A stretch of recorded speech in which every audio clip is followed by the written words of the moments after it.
nuevamente en Peronismo sin Gradualismo. Siempre digo que me gusta esa cortina que tenemos en el programa y que tiene un proyecto estratégico, así que ese proyecto estratégico lo vamos a construir con los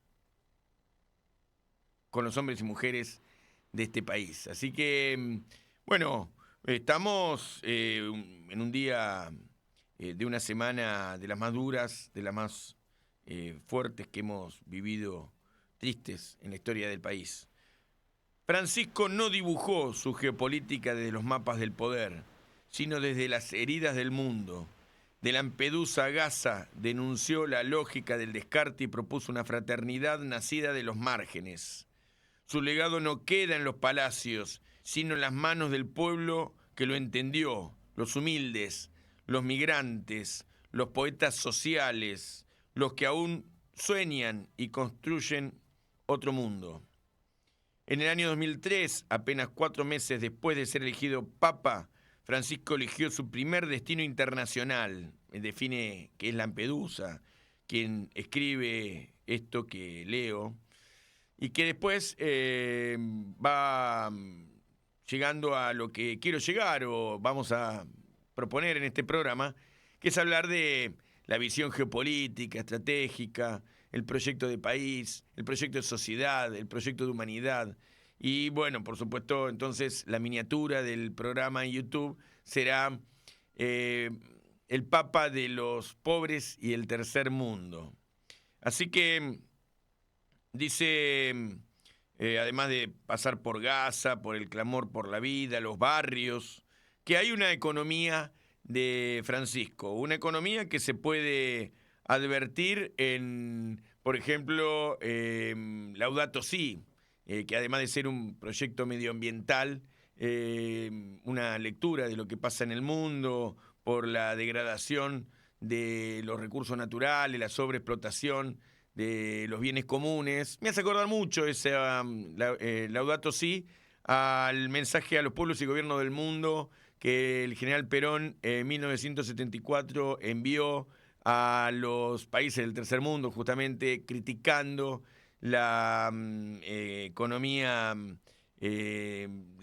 capitalista que venía sobreexplotando a partir del desarrollo industrial para la generación de necesidad de consumo los recursos naturales. Así que Laudato Si es una visión, además de medioambiental, como se dice siempre, económica. Y también, bueno, por supuesto, el proyecto humanitario, económico, también de una economía al servicio del hombre y no un hombre al servicio de economía, como diríamos los peronistas. Francisco era peronista. La encíclica Fratelli Tutti. Así que vamos a ir pasando por estos lugares que se pueden llamar cualquier barrio de la periferia de Gran Buenos Aires, se puede llamar Gaza y su crítica al genocidio en Gaza, su llamado permanente a la clemencia, a la unidad, o por lo menos a la negociación. También puede llamarse cualquier barrio de Brasil, o los encuentros de los movimientos populares, como el que ocurrió en Río de Janeiro, con aquella enorme cumbre y otras que se hicieron con los movimientos populares. Su visión del mundo, su misión también en el mundo era y es, porque él está vivo, los pobres, los humildes, los cabecitas negras, los descamisados, que hubiera definido Perón y Evita. Pero para no ir tan a lo terrenal, en el sentido de tan a nuestras cosas cotidianas, nuestros lenguajes, nuestros conceptos, tenemos que decir que los descartados y la economía del descarte que actualmente se yergue sobre el territorio nos ha hecho más individualistas, un poco, bastante más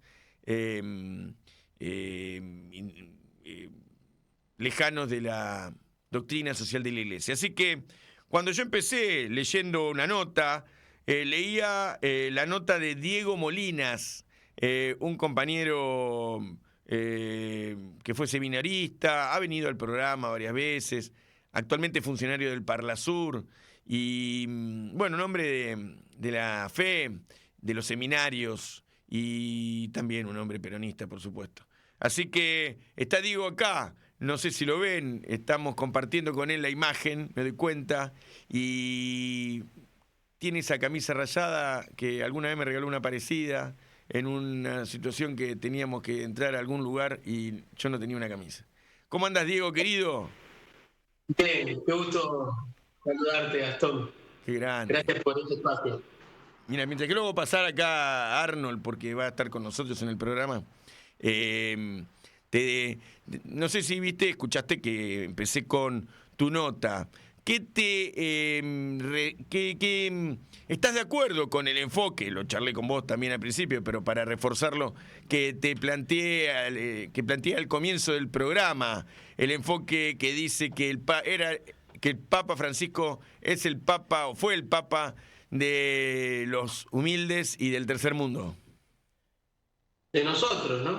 El Papa de nosotros. De Hay nosotros, sí, un señor. sentido de pertenencia ahí que en este momento complejo, vos hablaste recién de la complejidad de esta semana, pero también se nos suma a un dolor estructural fruto de políticas de Estado que lastiman, ¿no? Y que están realmente en las antípodas de la lógica de Francisco. Pero creo que es un momento para tomar autoestima, porque con todos con quien uno va hablando, yo fui hablando estos días con curas, ¿no? Hay como una romería de llamar a la gente que por ahí habla o se comunica, todos van hacia un mismo sentido. Francisco llevó lo mejor de esa tradición nacional solidaria del pueblo argentino a lo universal.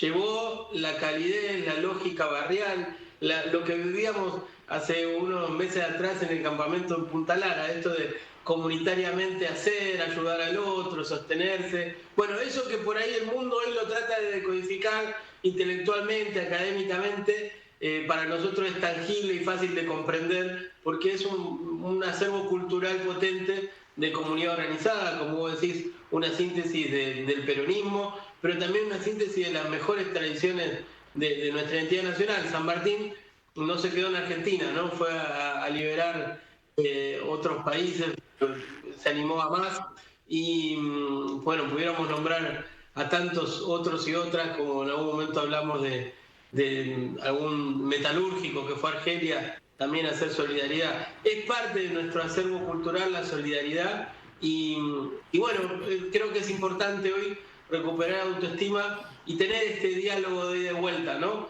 Hay algo de él que es parte de nosotros y hay algo de nosotros que también fue parte de su manera de ejercer el liderazgo de la Iglesia. Volvamos a los comienzos de todo esto. Yo te voy a contar que el día que lo eligen al Papa y se hace la fumata blanca, estaba en una sesión en el Congreso, recuerdo.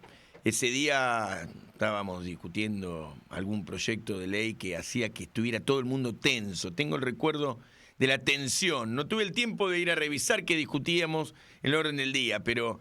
Y en un momento recuerdo estar charlando con Julián Domínguez y hace el comentario, se acerca a alguien y le hace el comentario, Julián, que es un hombre de la iglesia, que era en ese momento presidente de la Cámara de Diputados, y le menciona que había sido elegido el Bergoglio como papa. Entonces, tengo ese recuerdo de exultante la oposición al gobierno de Cristina, estaba como loca de contenta Carrió y todo lo que gritaban y saltaban en las bancas porque pensaban que Francisco iba a ejercer una oposición al gobierno de Cristina y que iba a haber un conflicto, porque de hecho la relación había sido contradictoria, compleja con Néstor y con Cristina, pero llega enseguida, él siendo papa, que no era Bergoglio, y se pone en una visión de apoyar a los gobiernos populares, progresistas. Tiene ahí Bergoglio Papa, Francisco, una posición geopolítica. Y entonces, bueno, el gobierno nuestro, el gobierno peronista, era un gobierno de los países del tercer mundo, un gobierno de los países progresistas de Sudamérica. Y de ahí va a Lampedusa, medio al toque. ¿Qué ves ahí en Lampedusa que hace el Papa Francisco? Hay un diagnóstico de humanidad, de crisis civilizatoria que él explicitó en esa opción por los pobres. Hay una incapacidad de comprensión profunda por parte de una parte importante de la Iglesia del mensaje de Francisco en la idea de relativizar algunos gestos. Hay gestos muy potentes que son insoslayables. Él va al Mediterráneo, ir al Mediterráneo es impactante, ¿no? Hay una canción de Serrat que a nosotros nos marcó mucho, pero cuando uno llega ahí ve un combate que está aguas adentro, ¿no? Ese cementerio, él denunció que es un cementerio, pero también en la playa están los compañeros afro-migrantes y viene la policía y los corre, no los deja vender, ¿no? Y entonces hay como una refriega entre el comercio informal, venden unas mantas, ¿no? Y viene la policía y los corre, entonces cada 2 por 3 hay escaramuzas y se organizan para resistir y poder seguir vendiendo. Eso es una escena poco tangible para el Digamos poder. que Lampedusa es una isla italiana donde van los balseros desde el norte de África y van hacia Europa y hacen escala ahí, ¿no? Son reprimidos, golpeados. Claro, y ahí él hace contacto con esa fibra humana, ¿no? Y ahí empieza a decir, bueno, ¿dónde, me parece lo que venías diciendo anteriormente, ¿no? ¿Dónde está lo importante? Bueno, ahora yo tengo un rol global, tengo un rol de conducción universal. ¿Dónde está lo importante? ¿A dónde voy?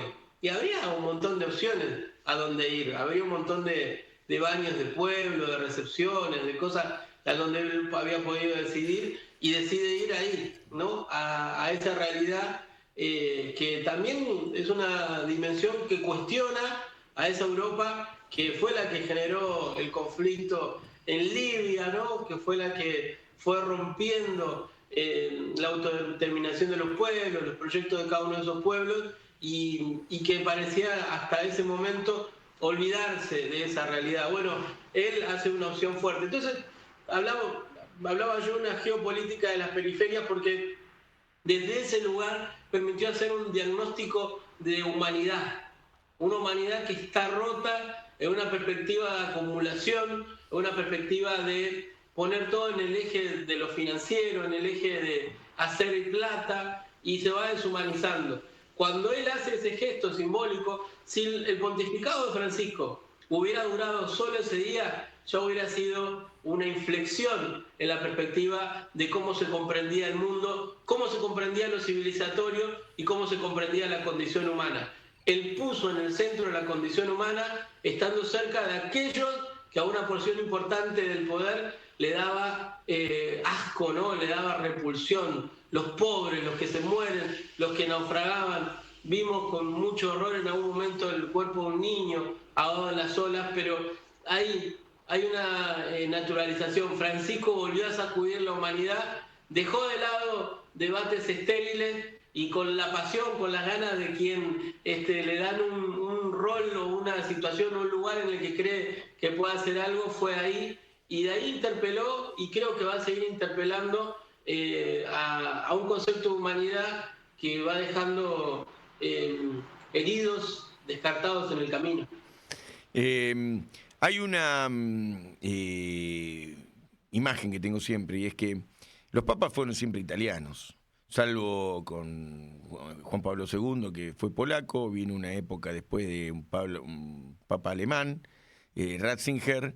Después le toca, en el medio, bueno, estuvo Juan Pablo I, yo recuerdo haber, el día de la muerte de Juan Pablo I, estaba por tomar la primera comunión, así que mira, tengo estos recuerdos, estaba por tomar la primera comunión y se suspendió la primera comunión, estábamos ahí todos formaditos en la iglesia de San Luis Gonzaga de Villa Elisa y bueno, tuvimos que ir otro día, pero esos papas alemán y polaco eran europeos. Así que el primer papa no europeo es el Papa Francisco, que se para en la trompa de Europa, en el patio trasero, en realidad, de Europa, en esta isla, y dice que la humanidad, sean europeos, africanos, asiáticos, es una sola y que entonces quien migra tiene derecho a migrar, ¿no? Y tiene que ser recibido. Eso es un golpe en la pera de la visión eurocéntrica y también, por supuesto, de todo lo que en los últimos, a lo largo de la historia de la Iglesia había confirmado, que es que Europa era el centro del mundo. Así que, siendo que además, bueno, Palestina, Belén, Jerusalén, no están en Europa, ¿no? Pero bueno, es un dato que tiene que ver con la historia, no con la Iglesia en sí misma. Pero eso, la opción por los migrantes es un paso a la opción por los pobres en general, ¿no? El último gesto potente de él, para quienes tenemos cierta adhesión a la tradición católica, digo, y la exploramos, la cultivamos, tenemos cierta pasión litúrgica, diría, ¿no? Porque después la práctica religiosa en el pueblo argentino es bastante masiva, pero bueno, algunos que pasamos por ahí tenemos la bendición Urbis Orbis, ¿no? Que es a la ciudad y al mundo, ¿no? Es a Roma, pero también al universo, ¿no? Uh-huh. A la urbe y al universo. Ahí hay una definición muy interesante para comprender desde la lógica de la tradición católica, la tradición cristiana, esa dimensión de comprensión del rol del Papa y cómo él la reinterpretó. Porque él es el obispo de Roma, claro. Y ahí me parece que es lo que vos estás describiendo. Y él arranca diciendo, ¿no? Roma necesitaba un obispo y lo fueron a buscar hasta el fin del mundo mis colegas cardenales, ¿no? Pero no deja de ser el obispo de Roma. Pero es el obispo, el pastor general de la Iglesia Universal, no solamente el obispo de Roma, claro. Esa contradicción no se había resuelto nunca.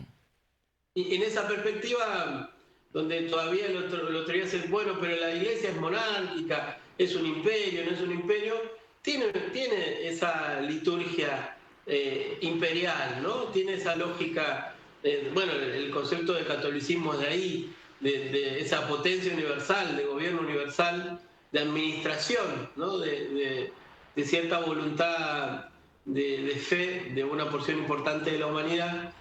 Entonces es un rol al cual él no eludió, no se hizo el tonto, entendió que tenía esta doble dimensión, ¿no? A la urbe, el obispo de Roma, pero también a lo universal.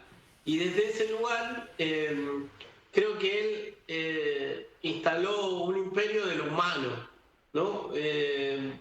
Como desde adentro, ¿no? Desde el corazón de lo que puede hacer ese imperio romano o reminiscencia histórica, simbólica de esa perspectiva, de esa vocación de Roma, ¿no? Esta idea de que todos los caminos conducen a Roma, salió hacia los márgenes, que también fueron los márgenes de los viajes, pero también fueron los márgenes de la misma Roma, ¿no? Anduvo la ciudad. Entonces me parece que ahí hay un dato interesante en esta comprensión de cómo él asumió su rol de ser hijo de inmigrantes italianos, ¿no? Gente que inmigró, de esa identidad. Él era por momentos un poco tano también, pero desde adentro, casi como un caballo de Troya de los humildes, casi como un caballo de Troya, claro, de los marginados, claro, para decir, che, acá estamos, ¿no? Y eso es una campana que sigue resonando, ¿no? Es una interpelación potente. Che, me gustó lo de caballo de Troya. Después vamos a ver si lo podemos relacionar. Si bien Troya es antes, son un par de siglos antes, pero me gusta porque es la región, ¿no?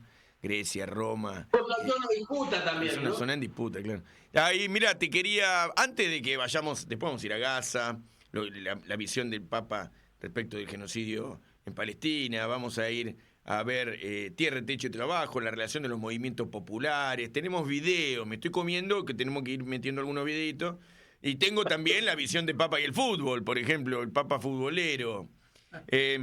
Estoy acá con Arnold, ¿viste?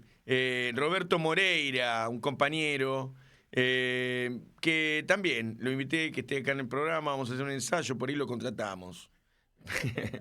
¿Qué tal? ¿Cómo andás? ¿Bien? ¿Cómo estamos? Bien, compañeras, compañeros, gracias bien por la invitación. Bueno, mirá, los invito a juntos para saltar y volver, a ver el video de la AFA con el Papa.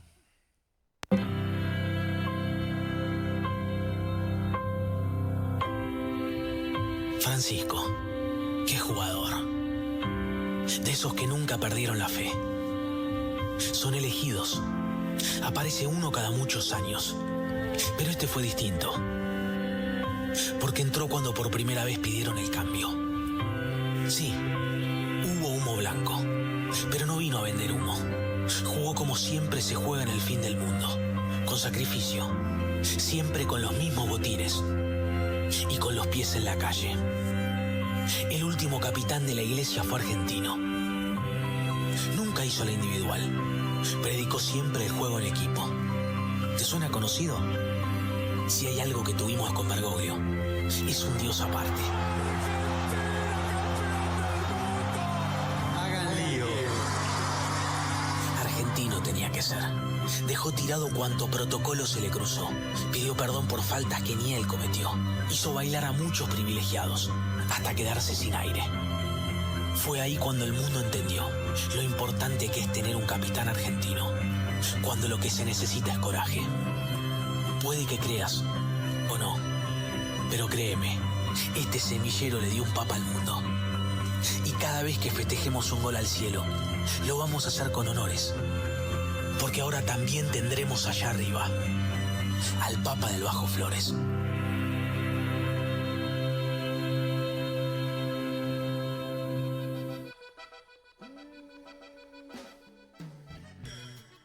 ¿Cómo conecta con todo lo que estuvimos diciendo, ¿no? El video de la AFA.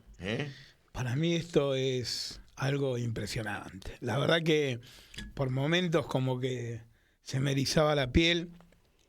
Y Gastón, la verdad que te tengo que decir una cosa que me sale del alma. Sí. Digo, todos nos hacen creer que somos del tercer mundo. Todos. Vos hablás de quien hablé, estamos en el tercer mundo. Maradona. Somos el tercer mundo. Somos el tercer mundo. Sí, sí. ¿No? Y por eso mantenemos la tercera posición. Claro. Pero Maradona, el mejor del mundo. Messi, el mejor del mundo. El Papa, el mejor Papa del mundo. Argentino. Los recursos minerales, los recursos naturales, así es. Los movimientos sociales, el peronismo. Digo, después de esto, ¿qué más satisfacción uno se puede llevar de haber luchado, de haber estado? Y como vos dijiste, lo mamé de chico.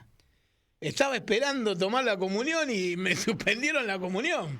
Estamos hablando de eso mucho fue tiempo. por Juan Pablo I. Claro, digo, pero lo mamaste de chico, ¿sabés lo que era la iglesia?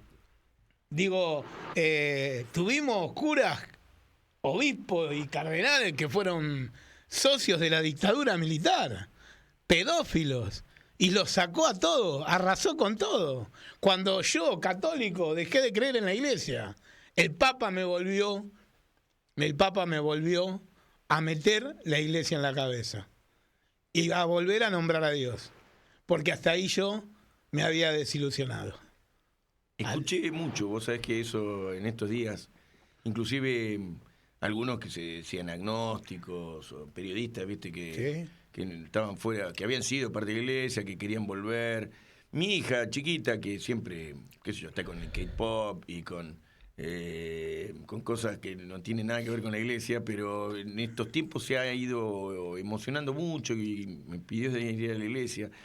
Hay como un empuje que le puso el Papa a la iglesia argentina, ¿no?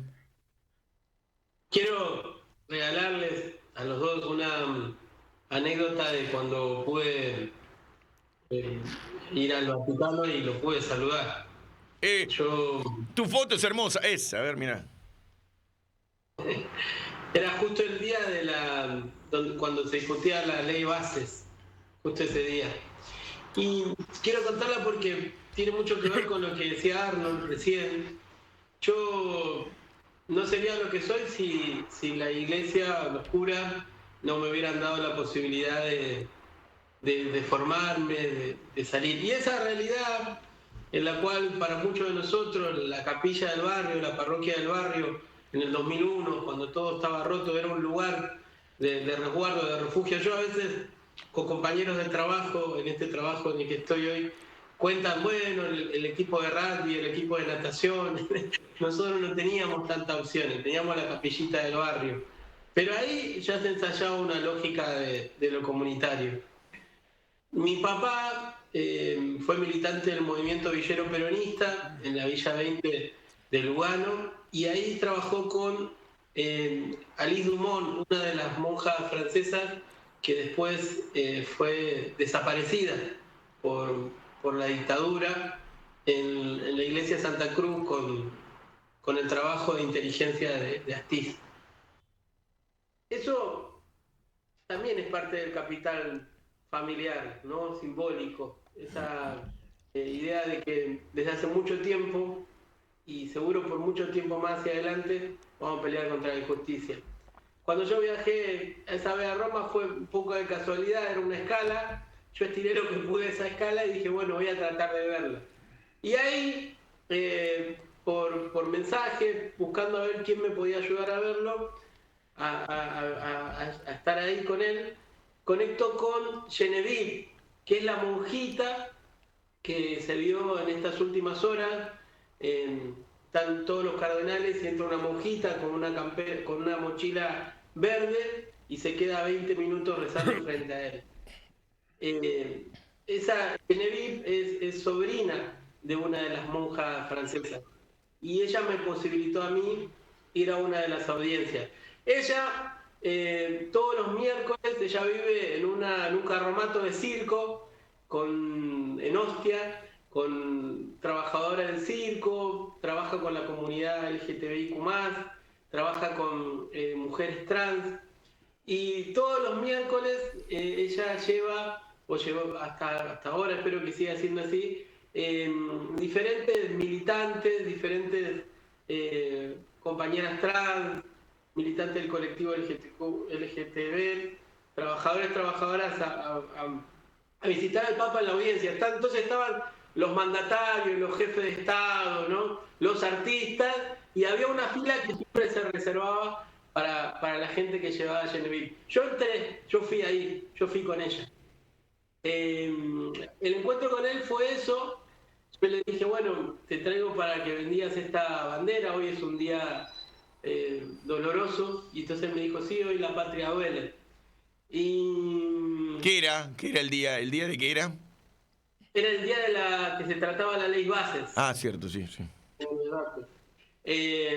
Fue un instante corto. Para mí también fue muy importante Genevieve, la sobrina de Leonid Duquet, por esa sencillez, esa humanidad. Yo digo que en realidad Dios era confidente de ellos dos, y ellos le decían a Dios, che, mirá, acá la cosa va por este lado, ¿no? Acá está esto que duele.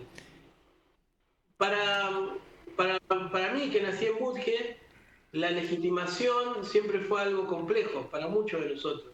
Por eso nos organizamos. En ese gesto pequeño, en el cual yo fui parte del colectivo de muchas y muchos que no entraron por poder, o por nombre, o por apellido, por guita, sino por ser militantes, una legitimación no solo de mí, de mi viejo, de la historia familiar, sino de ese barrio del que yo nací, de Budge, ¿no?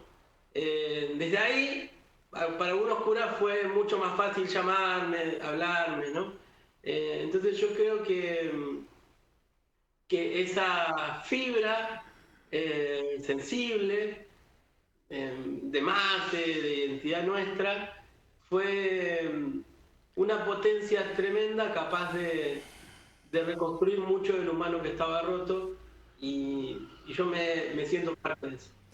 Che, me interesa, ahora después vamos a ir viendo algunos videos. Tengo uno que habla sobre el Papa y el aborto, el Papa y el gas pimienta, el Papa y la homosexualidad, el Papa y el peronismo, el Papa y Néstor Kirchner, donde quiero ser enterrado, comunidad migrante.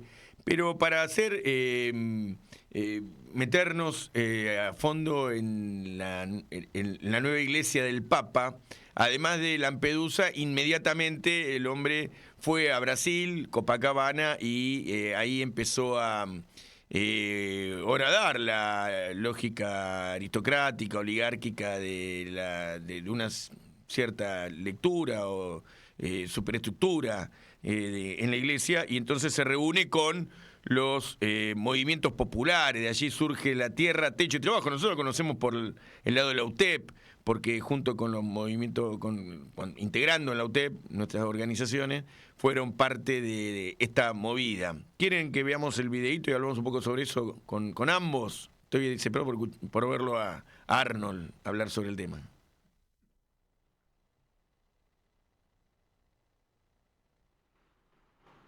Ahí estamos lo tengo ahí como el 1, el video 1. Si estás. Gracias. Gracias por estar hoy aquí, por haber venido. Gracias a los que están adentro y muchas gracias a los que están afuera, a los 30.000 me dicen que hay afuera. Desde acá los saludo.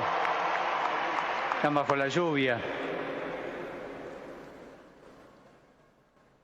Gracias por el gesto de acercarse. Gracias por haber venido a la Jornada de la Juventud. Pero yo le sugerí al doctor Gasparri, que es el que maneja, que organiza el viaje, si hubiera un lugarcito para encontrarme con ustedes. Y en mediodía tenía arreglado todo. Así que también le quiero agradecer públicamente al doctor Gasparri esto que ha logrado hoy.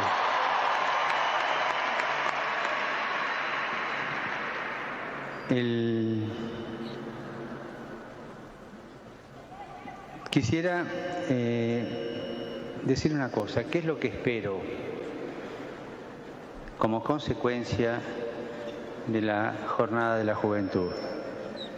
Espero lío. Que acá adentro va a haber lío, va a haber. Que acá en Río va a haber lío, va a haber. Pero quiero lío en las diócesis. Quiero que se salga afuera.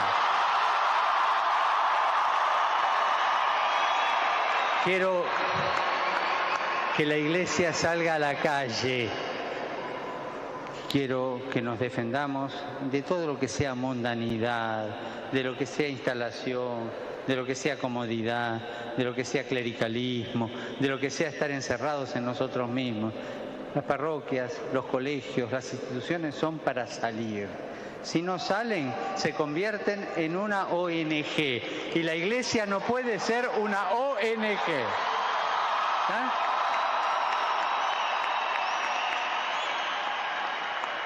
Que me perdonen los obispos y los curas si alguno después le arma lío a ustedes, pero es el consejo. Y gracias por lo que puedan hacer.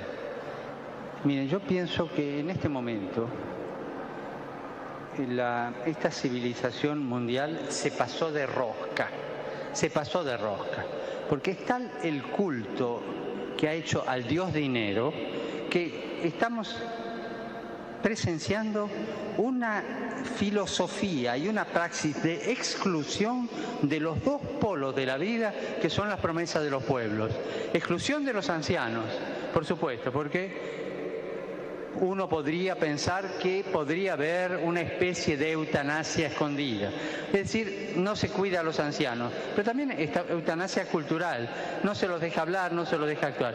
Y exclusión de los jóvenes, porcentaje que hay de jóvenes sin trabajo, sin desempleo, es muy alto y es una generación que no tiene la experiencia de la dignidad ganada por el trabajo. O sea, esta civilización nos ha llevado a excluir las dos puntas, que son el futuro nuestro.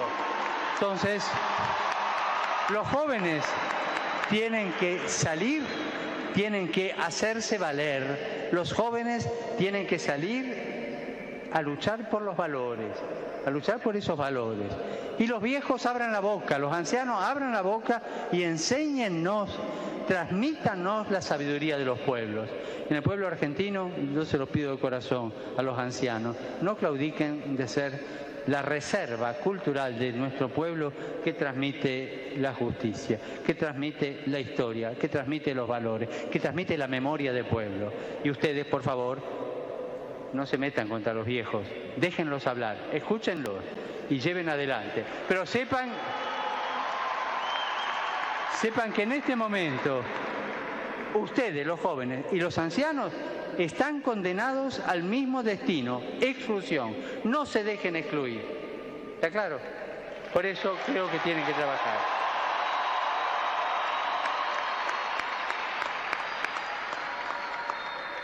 Y la fe en Jesucristo no es broma, es algo muy serio. Es un escándalo que Dios haya venido a hacerse uno de nosotros, es un escándalo, y que haya muerto en la cruz, es un escándalo, el escándalo de la cruz. La cruz sigue siendo escándalo, pero es el único camino seguro, el de la cruz, el de Jesús, la encarnación de Jesús. Por favor, no licúen la fe en Jesucristo. Hay licuado de naranja, hay licuado de manzana, hay licuado de banana, pero por favor no tomen licuado de fe. La fe es entera, no se licúa. Es la fe en Jesús. Es la fe en el Hijo de Dios hecho hombre, que me amó y murió por mí. Entonces, hagan lío, cuiden los extremos del pueblo, que son los ancianos y los jóvenes, no se dejen excluir, y que no excluyan a los ancianos. Segundo, y no licúen la fe en Jesucristo. Las bienaventuranzas. ¿Qué tenemos que hacer, Padre? Mira, lee las bienaventuranzas que te van a venir bien. Y si querés saber qué cosas prácticas tenés que hacer, lee Mateo 25, que es el protocolo con el cual nos van a juzgar. Con esas dos cosas tienen el programa de acción. Las bienaventuranzas y Mateo 25. No necesitan leer otra cosa. Se los pido de corazón. Bueno, y les agradezco ya esta cercanía. Me da pena que estén enjaulados, pero les digo una cosa. Yo por momentos siento qué feo que se están enjaulados. Se los confieso de corazón. Pero esperemos, los comprendo. Y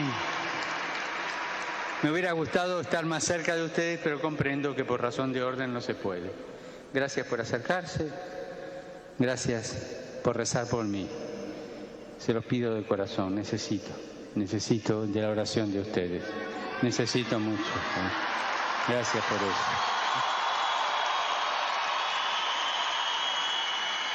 Y bueno, les voy a dar la bendición y después vamos a bendecir la imagen de la Virgen, que va a recorrer toda la República. La cruz también. Y la cruz de San Francisco, que van a recorrer misionariamente. Pero no se olviden, hagan lío, cuiden los dos extremos de la vida, los dos extremos de la historia de los pueblos, que son los ancianos y los jóvenes, y no licúen la fe. Y ahora vamos a rezar para bendecir la imagen de la Virgen y darle después la bendición a ustedes.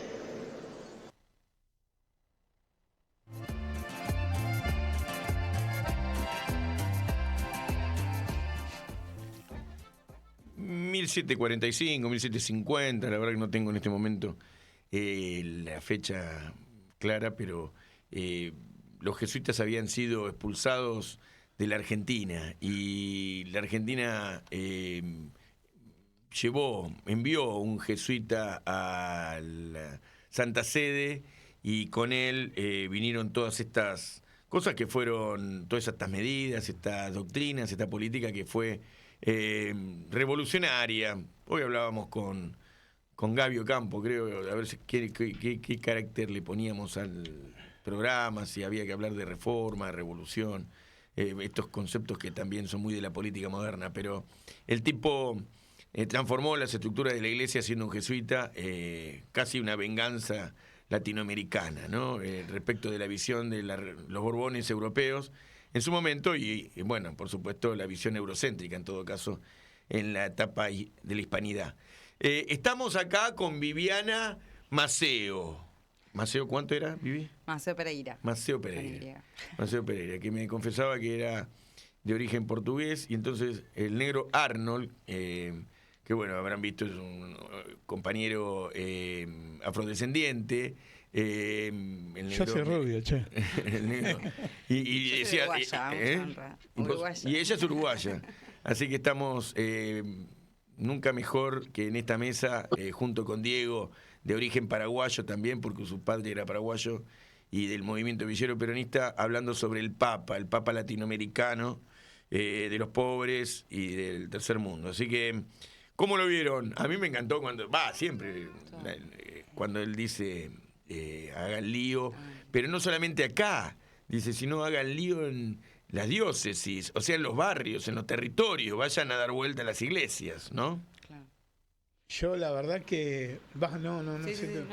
Yo la verdad que esto es la primera vez que lo vivo en 31 años de militancia. Digo, tengo 53, empecé a los 18, bueno, en ATE, en la CTA, con el compañero Arispe, haciendo marcha, cortando puentes, reclamando por la salud, la educación, pero todos nos daban la espalda.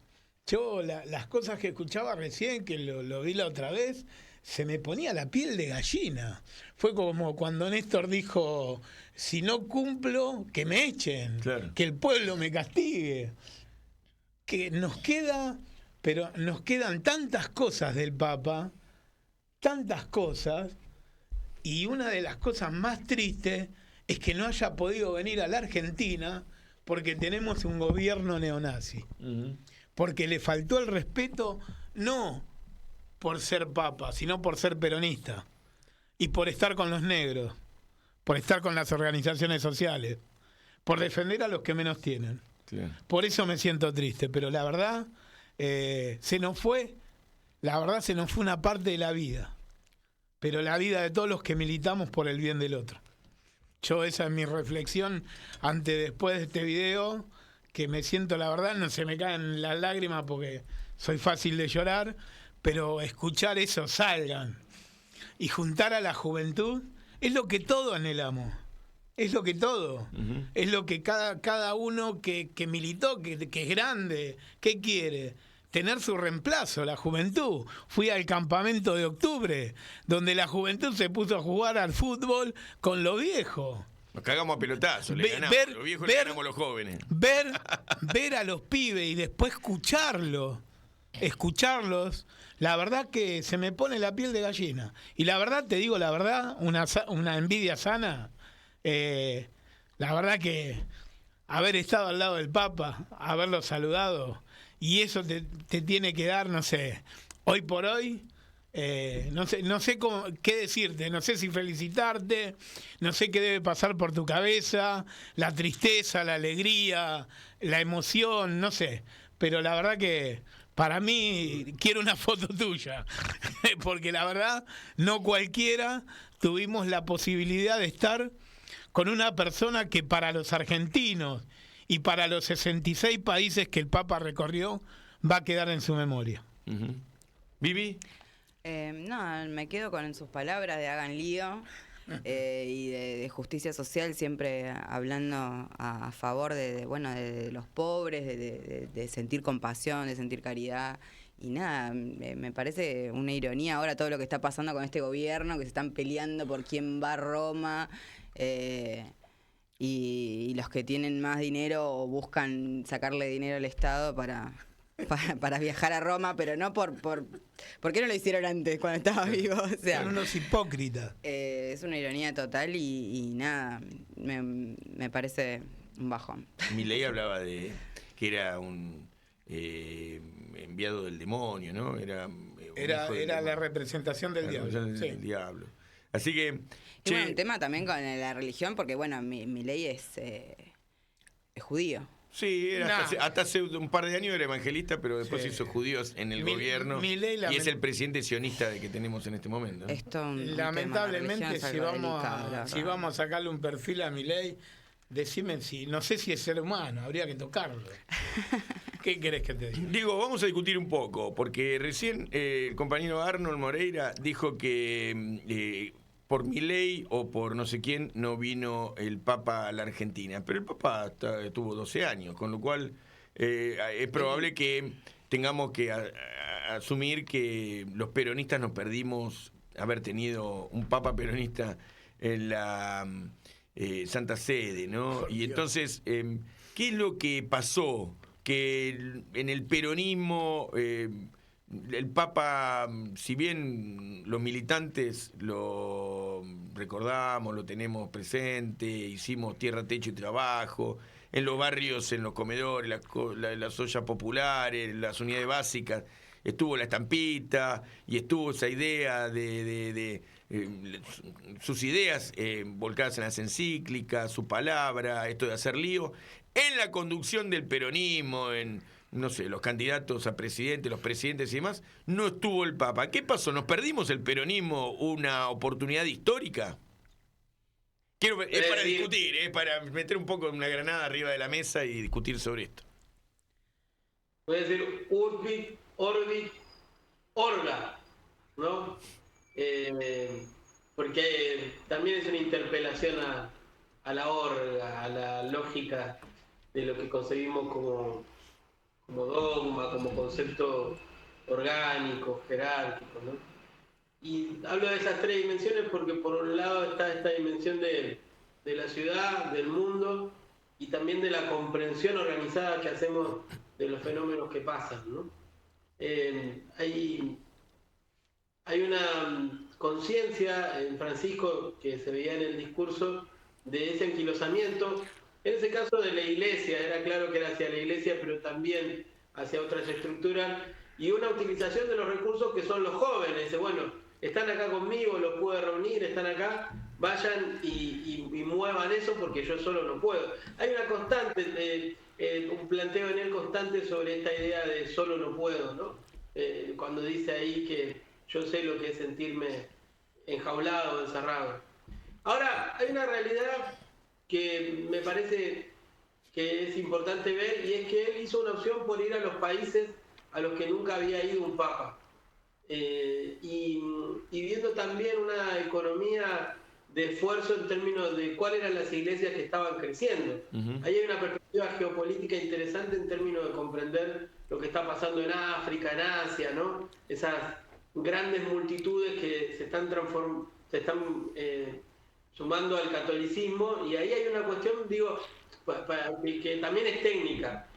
Todo el mundo dice que cuando vino a Chile hubo cierta posibilidad de que él viniera, pero no se dio. Pero creo que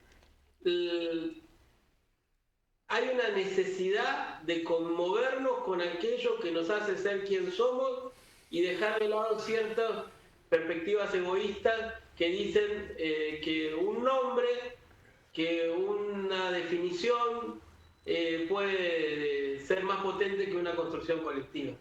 La teología debe ser la comprensión de Dios, la comprensión de cómo se interpreta eso desde el origen de eso a hoy, pero no puede ser un dogma político la teología. No se puede hacer teología política para definir quién conduce y quién no conduce. No se puede hacer teología política para decir quién vale más y quién vale menos. No se puede hacer teología política para decidir quién participa y quién no.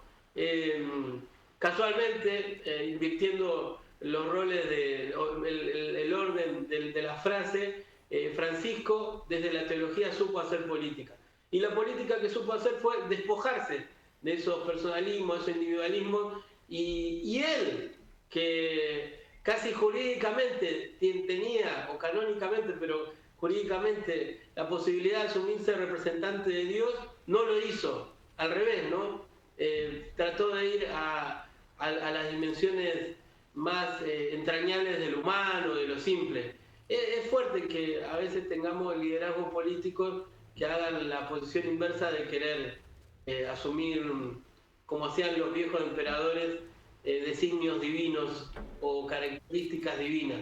Me parece que lo que no comprendimos como peronismo, o un sector, no los humildes, no los de los barrios, eso la tienen re clara. Lo que algunos no entendieron fue que en Francisco se expresó lo más humano de lo divino. Y quizás una nota para seguir tomando por parte de quienes hoy siguen teniendo traspiés en la conducción política del peronismo, es que lo más sagrado y lo más lindo que hay es lo humano, lo pueblo, la unidad básica. Y el asumirse en divinidades es un anacronismo que no le suma a nadie y que no es capaz de formar comunidad. ¿Querés, Arnold, Diego, Vivi, quieren mirar? Tengo 2 videos para ver. Uno de el Papa y el peronismo, el 7, podemos ver, y después el 6, si quieren lo pegamos, homilía de Néstor Kirchner por el cardenal Bergoglio. Bueno, voy a entrar en algo relacionado, que es el peronismo. Son 4 preguntas sobre el peronismo. La primera se le atribuye a usted ser un papa peronista. ¿Usted se autopercibe como peronista? Cuando me hace esa pregunta, le hago una confidencia. Diga. Me la hacen en un tono tal, como si me preguntaran, dígame una cosa. Usted es una mala persona. ¿Usted fue leproso y se curó? Porque una lepra. Le cuento un poco. Pero no es mi intención, ¿eh? No, ya lo sé, pero les digo lo que yo vivo, ¿no? Como diciendo, oh, cuidado. Mi familia. 4 abuelos, de los cuales 3 italianos y 1 argentino, hijo de genoveses. Este argentino, hijo de genoveses, hizo Curumalal la segunda tanda, o sea, y era radical del 90. Era un carpintero, esas casas viejas, Quintino Bocayuba 556, casa de 2 patios y fondo. Allá en el fondo, donde estaba el gallinero, estaba el taller de él. Pero en el segundo patio, que era el de la vida nuestra, yo lo estoy viendo tomando té con vino con un hombre de barba blanca que le vendía las anilinas. Y un día mi abuela me dice, ¿sabés quién es don Elpidio? No, fue vicepresidente de la República. Y le vendía las anilinas en 10 minutos, después hablaban 2 horas de política. Mi abuelo era radical de 90. Me acuerdo a mi abuelo, lo estoy viendo salir, cuando salía a la calle, cuando iba a la iglesia, a una reunión radical, salir de galera, polainas y bastón. O sea, aquella gente de esa época, ¿no? Era un radical en 90, y bueno, la amistad con los radicales es Elpidio González. Y nuestra familia heredó siempre ese ser radical, ¿no? Cuando empezó el movimiento peronista, justicialista, antiperonistas tremendos. Y en los tiempos ya un poco ya más dictatorial, por usar una palabra forzada, quizás, que no quiero usar. Más autoritario. Más autoritario del peronismo, donde la prensa estaba controlada, nosotros comprábamos La Nación. Los viernes pasaban los chicos socialistas vendiendo La Vanguardia, yo era chico. Y papá seguía La Vanguardia y salía a comprar La Vanguardia porque era alguna de las cosas que traía otra voz. El periódico del diario del Partido Socialista. Claro. En el 45 yo me acuerdo lo que fue Plaza Francia. Aquel acto donde fue desde la Regina Pacini de Alvear hasta Américo Yoldi, hasta el socialismo más moderado, ¿no? No fue el marxismo revolucionario de Rubén Ciscaro, es curioso, no fue. Pero los demás estaban todos ahí. Eso me lo acuerdo, yo tenía 9 años. La casa fue como ir a peregrinación a Luján, y de ahí era sagrado, fuimos porque había que salvar la democracia. O sea, yo vengo de esa familia. Después me tocó, de alguna manera... ¿Se podría decir antiperonista? ¿Cómo? Se podría decir antiperonista. Gorila. Gorila. En el peor sentido de la palabra. Gorila. Y que era un poco el sentido de la clase media bienestante de esa época, ¿no? Que incluso me acuerdo cuando volvieron de paz a Francia los cantitos que habían aprendido ahí. Me acuerdo de uno que no voy a repetir porque es de mal gusto, pero me los acuerdo todavía. Después me tocó, de alguna manera, dialogar con gente. Como obispo me tocó acompañar a una de las hermanas de Evita, la última que murió, la esposa de Bertolini, que venía a confesarse conmigo. Una mujer buena, nada que ver. A mí se me licuó ese antiperonismo y pude dialogar con gente peronista bien, gente sana con radicales sanos. Lo importante del peronismo, lo que llamó la atención de ciertos grupos más católicos y eso, fue la elaboración de la doctrina social de la Iglesia. ¿Qué se la hizo el arzobispo de Resistencia, Monseñor De Carlo? Eso es histórico. A tal punto que en el seminario de Resistencia, que se lo hizo Perón a De Carlo, Perón hablaba a la plaza desde el balcón. Y un día se ve que había oído cosas y quiso defender al arzobispo. Y dijo esto, textual, quiero aclarar una cosa. Dicen que De Carlo es peronista. Mentira. Perón es de carlista.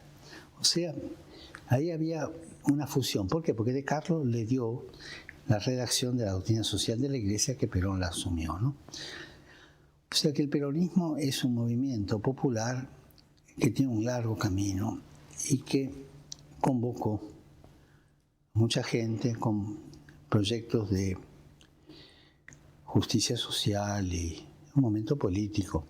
Pero mi familia ciertamente era antiperonista y yo tuve que tratar con toda la gente y cambiar un poco la perspectiva, ¿no?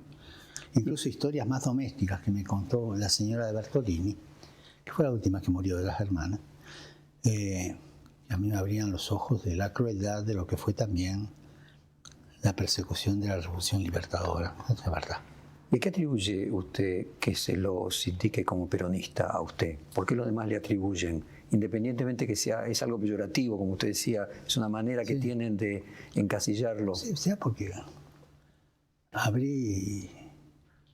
como hombre de gobierno abrí todo el juego, ¿no? No sé.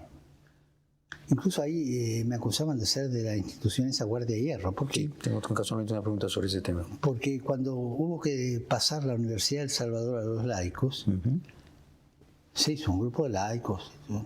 Y había varios de Guardia de Hierro. Ahí me enteré quién era Guardia de Hierro, no tenía la menor idea. Bueno, después llevaron adelante, después a los pocos años tuvieron su conflicto y ahí tuve que poner a una gran mujer, liberal, pero una gran mujer, Mecha Terren, como rectora, que fue la que equilibró la Universidad de El Salvador, ¿no? Realmente, la Universidad de los Jesuitas, casualmente. ¿Cómo? La universidad, se dice en la Argentina la Universidad del Papa, la Universidad de los Jesuitas. Claro. Ahora, ¿por qué usted cree que lo califican de peronista, independientemente de que lo hagan en sentido peyorativo? Siempre buscan colocarlo dentro de una cama de Procusto. No tengo idea, quizás por ciertas propuestas sociales, ¿no? Pero me podría decir socialista, ¿no? Yo sobre esto hablé mucho con Clelia Íscaro, la hermana del político, Rubén, que se llamaba, ¿no? Clelia venía a verme al arzobispado, a pedirme plata para nuestra palabra. Yo se la daba. Y se quedaba charlando, fumaba como una chimenea. De 80 años, una gran mujer. Yo la respeto. Recontra izquierdista, pero una gran mujer.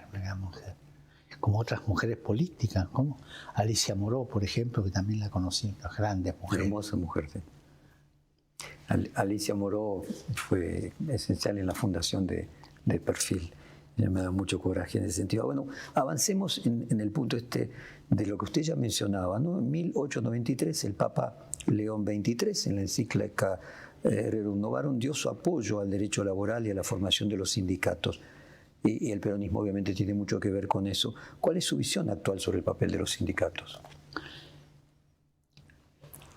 A los sindicatos le pasa lo que a toda institución, sea eclesiástica o no eclesiástica. Si no vive en una continua renovación, pierde fuerza y a veces se echa a perder, ¿no? Es propio del sindicalista negociar, tiene que negociar. Pero tiene que ser muy viva su vocación para no vender a su pueblo. En el mundo hay casos de sindicatos que han negociado mal. Hay casos de sindicatos que han negociado bien. Acá tuve varias reuniones con sindicalistas de varios lugares, ¿no? Una cosa es recibir los sindicalistas italianos, otra cosa es recibir los de América Latina, son distintos, ¿no? ¿Qué diferencia tienen, Santo Padre? Estos son más ideológicos, son más, ¿no? Allá son más pragmáticos o a veces estos cuando decaen enseguida muestran la hilacha, ¿no? Los más nuestros no muestran la hilacha y por ahí decaen un poco y siguen componiendo. Pero yo he conocido grandes sindicalistas, grandes sindicalistas, gente que ha dado su vida, que ha trabajado bien, y también estos que negocian mal, ¿no? Es decir, de todo. Acá también los hay que negocian mal, en todo el mundo. Pero el sindicato es una manera, pero hoy día como que el sindicato, esto es una intuición mía, es intuición, como que ya es una institución que perdió ese poder de convocatoria como era antes, ¿no? Y tiene, sí, es más bien organizativo, sí, lleva adelante cosas bien, y eso lo tomó los movimientos populares, que creo que hoy día la fuerza de los excluidos, para hablar de los que están mal pagados, de los que son explotados, los excluidos, va el camino de los movimientos populares. Yo tuve 4 reuniones con los movimientos populares del mundo, están publicadas las cosas y todavía aparecen cosas como que se aburguesaron los sindicatos. Si escucho y trato de se aburguesaron los sindicatos y la defensa de las personas excluidas ya no están más en ellos. Puede ser esa palabra, puede ser que perdieron fuerza, no quiero simplificar, como que de alguna manera entraron en la institución. Ahora tendrá que ver, Santo pero Padre, tienen su valor actual, Tiene que ver con el cambio del trabajo, del papel del También trabajo. Puede ser eso, ¿no? Los movimientos populares parten de otro lado, ¿no? Y incluso del desocupado parte, ¿no? El sindicato parte del ocupado, o sea, sistematiza un poco el derecho laboral. Por eso. El otro parte de los que no tienen nada o los explotados fuera de un sistema laboral. Y realmente yo veo mucha riqueza. Tuvimos 4 encuentros. Yo sobre esto recomendaría que se leyera las actas de los 4 encuentros. Vale la pena. Para abrir la mente y ver una realidad social mundial. Santo Padre, usted lo tocó también tangencialmente, me gustaría que profundizara un poquito más. ¿Cuánto de la inspiración en la doctrina social de la Iglesia hay en el peronismo y qué representó a su juicio el peronismo para la Argentina, para la Iglesia argentina y para usted mismo? Bueno, ya dije lo que era de Monseñor de Carlos, que le hizo el núcleo de doctrina social de la Iglesia a Perón, ¿no? Y él la tomó, eso es verdad. Y creo que el peronismo fue un movimiento que se estructuró en un partido político, un movimiento que quiso responder al liberalismo en cuestión y recuperar de alguna manera el irigoyenismo, ¿no? O sea, el radicalismo auténtico, que en otro momento era Irigoyen, ¿no? El que llevó adelante. Por ejemplo, en Córdoba, me tocó encontrar, cuando era arzobispo y como era provincial, encontrar curas radicales hasta la muerte, pero ¿por qué? Porque estaban cercanos al pueblo, o sea, el radicalismo auténtico, ¿no? El radicalismo que después fue tirado abajo el 30, todo eso, ¿no? Curas realmente de primera, muy unidos a su pueblo, radicales todos, pero unidos a su pueblo. O sea que el radicalismo tuvo, el irigoyenismo sobre todo, una médula popular que después fue tapada con las revoluciones que siguieron y la retoma el peronismo. O sea, no podemos entender el peronismo sin estudiar el papel social del radicalismo. Al radicalismo tenía con la Iglesia una relación distinta a la que tenía el peronismo.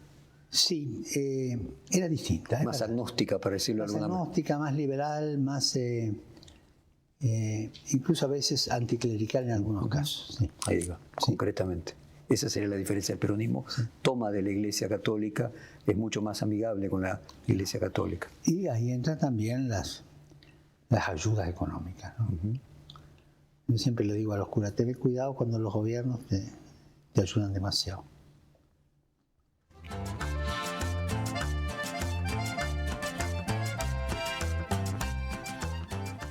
Bueno, la verdad que parecía un dirigente político, no, sin dejar la sotana y su posición en la iglesia, pero como argentino explicó mejor que nadie la historia de las ideas, hizo un poco de historia de las ideas, historia de las organizaciones, utilizó categorías muy adecuadas. La verdad que hay que analizarlo en detalle, un documento de 13 minutos, pensé que era un poco más corto, podríamos haberlo cortado si hubiera sabido, pero poco tiktokero, pero muy útil para poder interpretar lo que piensa el Papa del peronismo, de la política argentina, de los sindicatos y las organizaciones populares. En un rato vamos a ver lo de Néstor Kirchner, pero también vamos a ver lo de los movimientos populares. Vivi, vos que conducís un comedor, ¿cómo viste esto? ¿Vos te sentís que vincula lo que dice el Papa, el comedor, la cuestión peronista? Porque tampoco es que ha nacido a militar en el peronismo, sino que vos empezaste a militar en el comedor, en el barrio, a organizar el barrio. Era de izquierda, primero. A ver, contá. Y nada, fui pasando por diferentes organizaciones, pero nada, me parece que habla de una humildad y desde su experiencia de vida, viste, que cuando cuenta de su familia y todo eso, está hermoso. Y sobre mí, no sé qué te diga, del movimiento, no es fácil estar en los movimientos populares y no sé qué decirte. No, está muy bien. Nerviosa. Dijiste un montón porque nos traes tu historia como militante en partido de izquierda, organizaciones populares de izquierda. Sí, y la relación con los movimientos populares, la práctica de base, la organización en el barrio, porque en tu casa se hace la olla, van los pibes, convivís con el quilombo de la falopa, de esto, del otro, la miseria, la falta de guita de la gente. No es fácil organizarse. Sí, claro. En comunidad. En comunidad, claro. Así que ahí aparece más claro, desde la práctica social, el mensaje del Papa, la cuestión de la religión. Ya no es solamente una liturgia así ecuménica o de izquierda, sino aparece en profundidad la doctrinación de la Iglesia, ¿no? La organización para darle la mano al otro. Lo que en la Iglesia sería la encíclica del buen samaritano, ¿no? El samaritano que levanta al judío que se llevaban mal, pero que lo levanta y lo cura y lo atiende en su casa. Vos haces eso. ¿Y vos, negro, cómo lo viste? No, espectacular. La verdad que siempre fui sindicalista, lo soy, vengo del campo sindical, vengo del socialismo. Y siempre estuve con Alfredo Bravo, con Jorge Riva, con Ariel Basteiro, con muchos compañeros socialistas, hasta que, bueno, vino el Ari y yo ahí no podía estar porque a mí la gorda judicial no me representa en nada. Pero ahí me di cuenta que mi pertenencia era más el peronismo por una cuestión socialista. Claro. Digo, que no había... había un cambio de color y bandera, pero después, Alfredo Palacio, como vos lo conocés, Ariel Basteiro, piensan de la misma manera y hoy están en el kirchnerismo, peronismo. No había mucho que pensar. Y la verdad que lo que se dice es totalmente cierto. El peronismo... Cuando hoy estamos perdiendo todos los derechos, porque hoy venimos perdiendo derechos tras derechos. Habla de los dirigentes gremiales, los dirigentes políticos yo no sé, él estuvo en la Cámara de Diputados y le preguntaría a él, ¿qué hubieras hecho vos que fuiste diputado? Ahora yo te pregunto a vos, con la ley base, ¿Cómo te hubiera sentido estar levantando la mano y saber que estás traicionando a tus compañeros? Claro. Porque vos no venís de las altas esferas, ni yo, ni vos venimos de... O con el tema también de hacer una multa o de bajarle el plan a los que están reclamando, Obvio. haciendo una protesta. Pero ahora estamos preparando desde octubre, digo, el documento por el tema de la discapacidad. Yo soy discapacitado. Tenemos que salir a la calle nosotros, con los formadores de salud, con un equipo que va a estar en cada barrio haciendo lo que no hace el Estado Nacional. Volvimos a reemplazar al Estado que no está presente. Claro. Digo, una locura. Ahí hay también que hacer un análisis de la etapa política, ¿no? Es contrafáctico preguntarle a uno que fue diputado qué haría en este momento, porque, bueno, obviamente yo estoy todos los días, si puedo ir a la movilización de los jubilados, vamos a movilizar el 30 con la CGT, estamos en la calle. Pero, porque fui diputado en la época de Cristina, y es en una etapa distinta de la Argentina. No, pero yo te lo haría, yo digo, como... Pero es vos, cierto, diputado, porque no hay un objeto, o un sujeto, mejor dicho, colectivo, diputados. Claro. Hay diputados que surgen en una etapa determinada de la historia y en otras. Hay una relación de fuerza. Y además no todos los diputados votaron la ley de bases. No, claro. Al contrario, vos sabés que la ley de bases salió con Sí. una oposición grande. Sí. Pero lo mismo en las cosas que se votan, hay siempre oposición. Pero me hubiera divertido porque a alguno le hubiera puesto un bife, no me cabe ninguna duda. Claro. Me hubieran llevado a la Comisión de Juicio Político. Sí. Probablemente. Pero bueno, hay que ver en todo caso si eso hubiera sucedido. Estoy seguro que hubiéramos tenido mucho quilombo, ¿no? Dieguito, ¿cómo viste? Vos conocés lo que sucedió recién, el discurso la charla entre el Papa y Fontevecchia. Ahí nos da una pista sobre si el peronismo se perdió o no un momento histórico. Él habla como un dirigente peronista, siendo un papa, digamos, no va a ir al barro, que podemos ir nosotros, pero tiene un lenguaje y una explicación de la historia que es de muy alto nivel y lo hace contando anécdotas de sus vecinas, ¿no? Un cuadro, por supuesto, espectacular. ¿Cómo lo viste, Diego? Viviana lo tomó bien. interesantemente agarró rápido lo de la familia. Me pareció interesante que Viviana lo pesque por ahí porque la máquina de coser, ¿no? La muñeca, hay una serie de símbolos que constituyen la liturgia del peronismo que están como hoy el Papa Francisco va a estar en los altarcitos de la casa, ¿no? Uh-huh. En la casa de mi familia no tiran esa máquina de coser que dio Eva, ¿viste? Sirve para apoyar algo, tiene múltiples utilizaciones, pero no, está ahí, es parte de lo sagrado. Me parece que ahí él en esa definición familiar que Vivi también tomó, hay una cosa de lo sagrado. Por eso también él habló de su abuelo, de cómo se vestía, de esas charlas, ¿no? Después aparece otra dimensión, y también la rescata Vivi, que es lo de no es fácil ser quienes somos, no es fácil organizarse, no es fácil ser militante.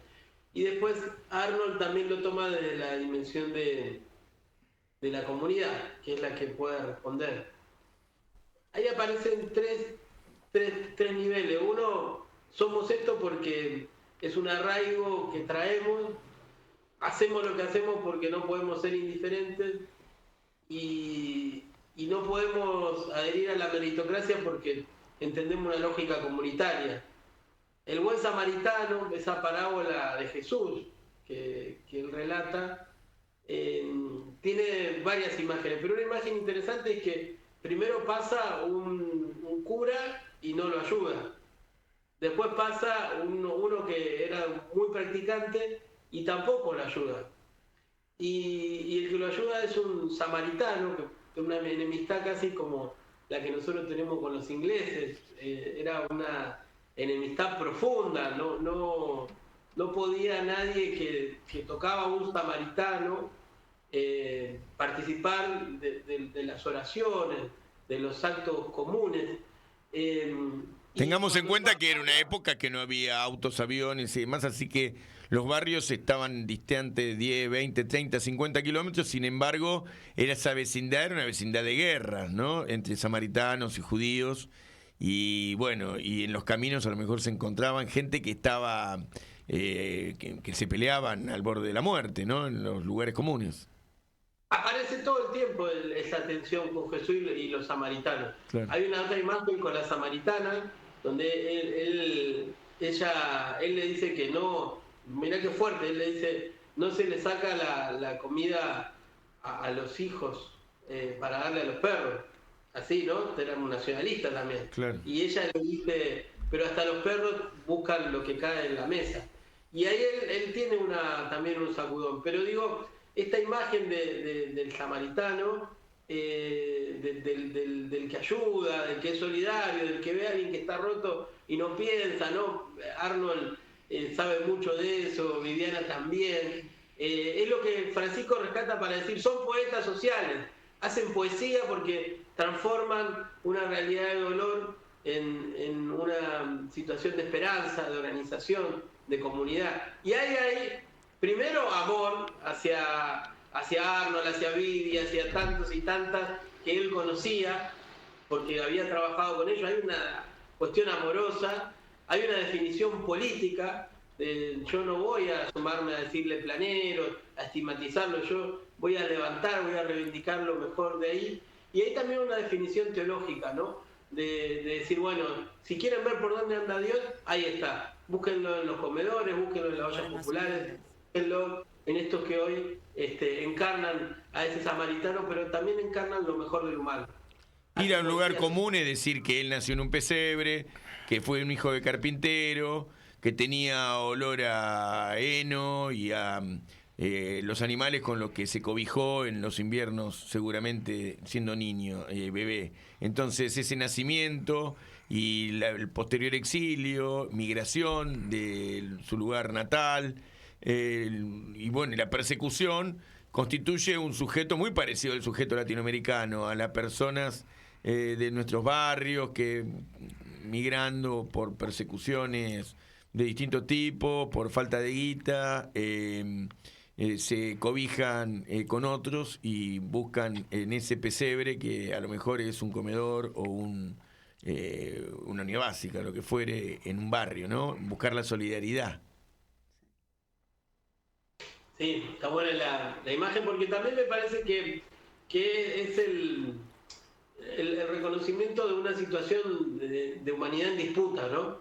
Y esa dimensión de humanidad en disputa está en lo que relataba Arnold, en también cómo uno pelea sus derechos, cómo pelea cotidianamente por morfar, cómo pelea cotidianamente por no caer en el discurso de odio y seguir construyendo otro lugar. Entonces, esa lógica de la disputa también configura los aliados, configura los lugares donde uno se siente resguardado, y también, y esto me parece que lo quiero decir con énfasis, también configura una acusación a la injusticia.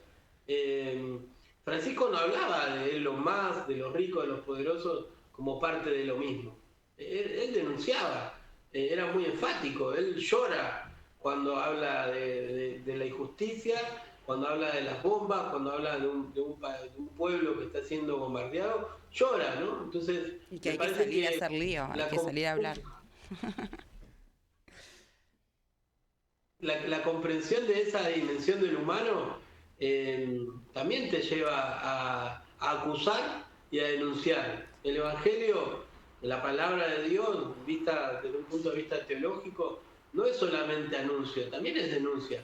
Esto de no va a entrar, es más fácil que entre un camello por el ojo de una aguja que un rico al reino de los cielos, ¿no? Y el reino, la configuración de cómo lo ve Jesús es la bienaventuranza de lo que él hablaba, compartir, es estar con el otro. Los ricos no entran ahí. No habla solamente del paraíso, habla de la fraternidad humana que habitamos hoy. Entonces, me parece que también hay una definición, que ese amor, ese compromiso con los más humildes, también es una denuncia a la injusticia que generan los poderosos. ¿Vivi?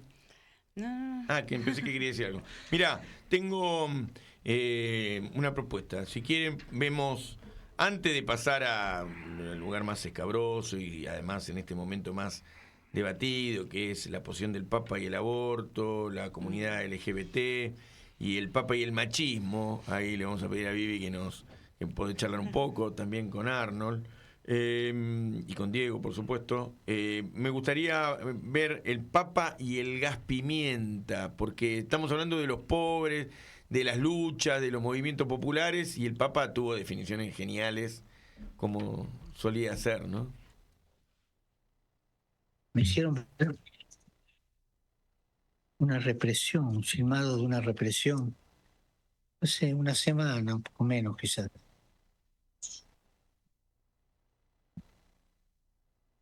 Obreros, gente que pedía por sus derechos en la calle. Y la policía la rechazaba con una cosa que es lo más caro que hay. Ese gas pimienta de primera calidad. Que no tenían derecho a reclamar lo suyo. Porque eran revoltosos, comunistas. No. El gobierno se puso firme.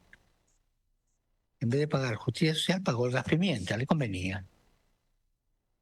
Ténganlo en cuenta eso, ¿eh? Gas pimienta de primera calidad, loco, dijo. De primera calidad.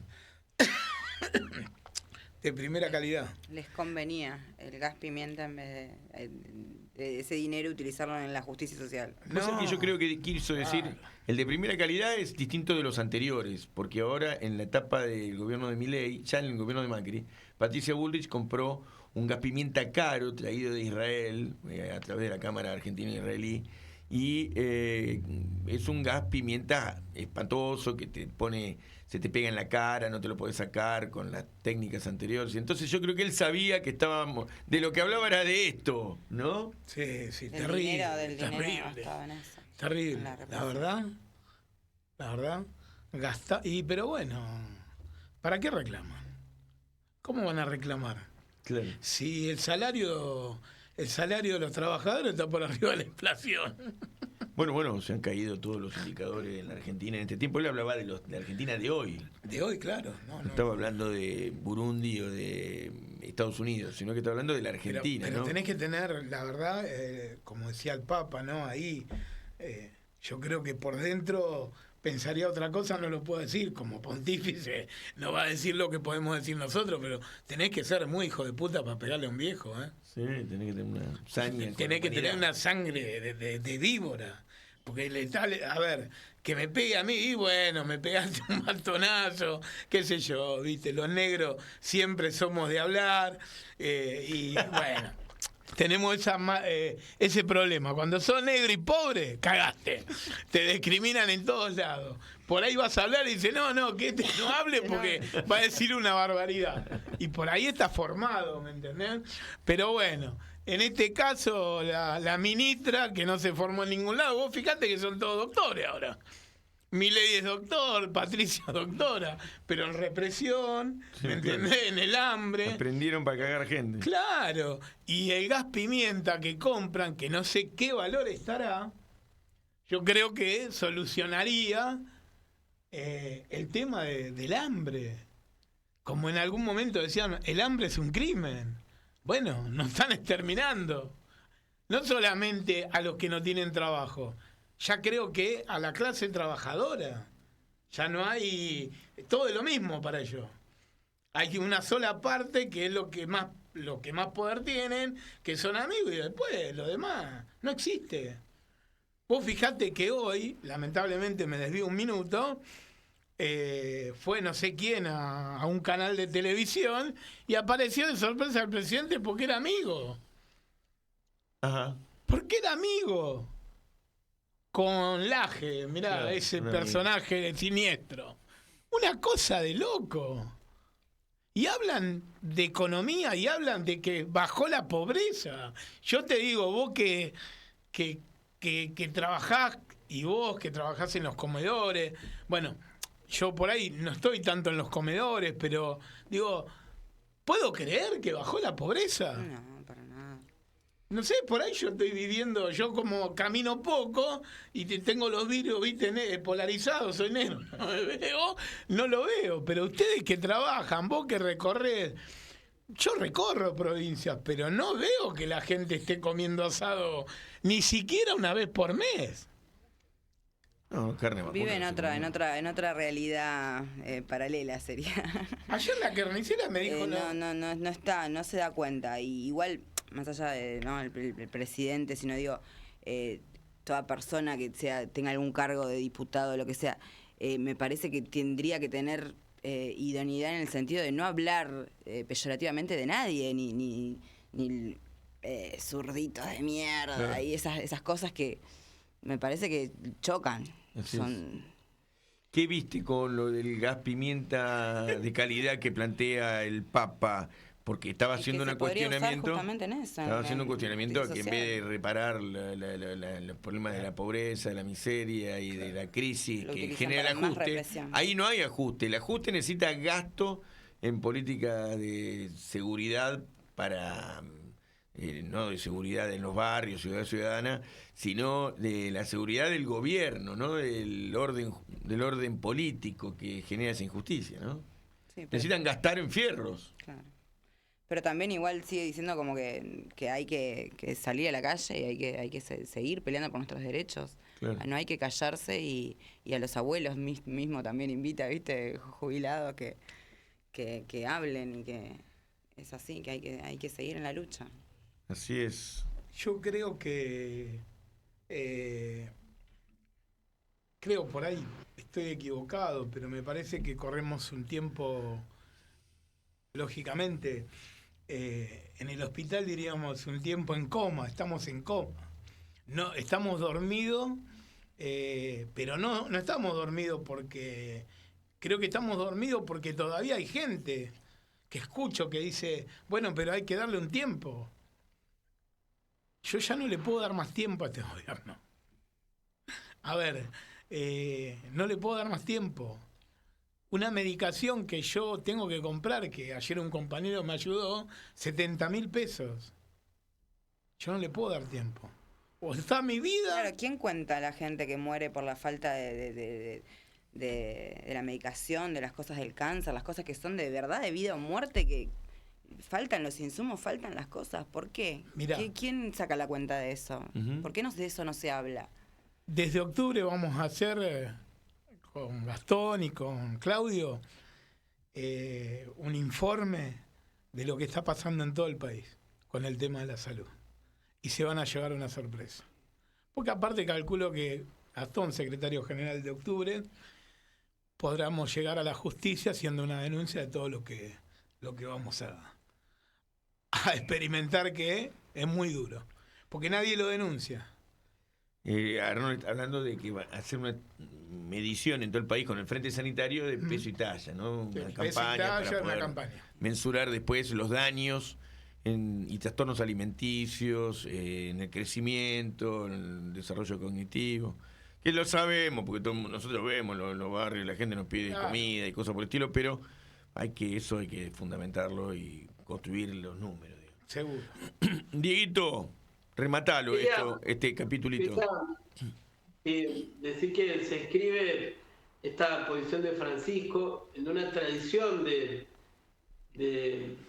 líderes o referentes de la Iglesia que frente a momentos puntuales denunciaron injusticias, ¿no?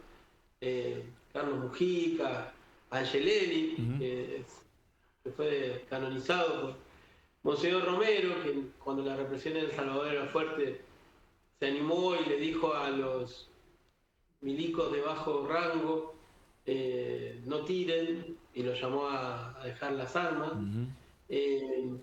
Y me parece lo que relataban tanto Arnold como Viviana conmueve, y frente a esas realidades no hay posibilidades de eufemismos, tibiezas, ¿no? Entonces, creo que hay un desafío ahí también para la Iglesia argentina, para quienes lideran la Iglesia argentina, de imitar el ejemplo del Papa y ver que la Iglesia, cuando no se conmueve, como se conmovía recién Arnold o nosotros, con Dolores, corre el riesgo de ser cómplice, ¿no?